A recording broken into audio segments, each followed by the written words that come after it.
Generally, we're dealing with pharmaceutical companies, so looking at drug discovery, but we also work with drug discovery companies that are of different sizes. So global pharmaceutical companies are our clients, biotechnology companies, but also the wider molecular discovery arena, so agrochem, flavor and fragrances, chemicals, so process chemicals. We also work with academia, so whatever academics are working on, we can work with them and help them write grants and things like that and do work. In terms of the sort of people that we have in the Cresset Discovery Services organization, and also in the wider software part of the business, we have a software division as well, as you may well know. We have people within the team who are from a background of pharmaceutical discovery, biotech, also agrochem, and other areas, definitely academia in that list. So why do people come to Cresset? This picture is quite a complex picture, and it really is to try and illustrate the point that drug discovery, molecular discovery, whatever it is, we're talking about drug discovery in this particular slide, is a multidiscipline thing. So we start off with some sort of disease area generally. That has a relationship with a gene, which will have a relationship with certain sequences, and we can translate into protein targets. Once you get into protein targets, then you can do molecular biology. Arguably, you can do molecular biology on the genes, but this sort of filters through into chemistry and pharmacology, where you look at the relationship between molecules that are active and these biological targets that are disease relevant. And the things that we are very frequently asked to do are things like trying to find hit matter and trying to generate this information stream around molecules.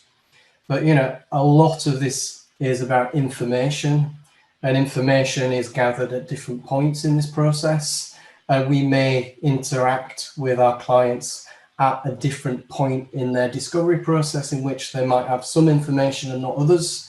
But there are ways in which we can help them interpret data, specifically molecular data on chemistry, and also some biology aspects, and help solve bottlenecks there. So we'll come back to this slide later. The other thing that's a very important fact is that a lot of molecular discovery, wherever you do it and whatever you're doing, is expensive. So medicinal chemists are expensive, labs are expensive, equipment is expensive. So any of that you can translate into an in silico simulation of that event, then you can potentially save time and money trying to solve questions in silico rather than doing things in wet labs. There always is a need to do things in the lab. So I'm advocating that everything can be done in the computer, but there are certain things that you can do and can really enhance and make efficiency gains on that aspect of discovery. So that's one of the reasons why people might come to us. Another reason, and our clients tell us, is that we're not a one-man band, we're a team of people. We have a whole group because of the synergy between the software part of the company and the discovery services part of the company. There's some nice interplay there in terms of expertise and capabilities across the company.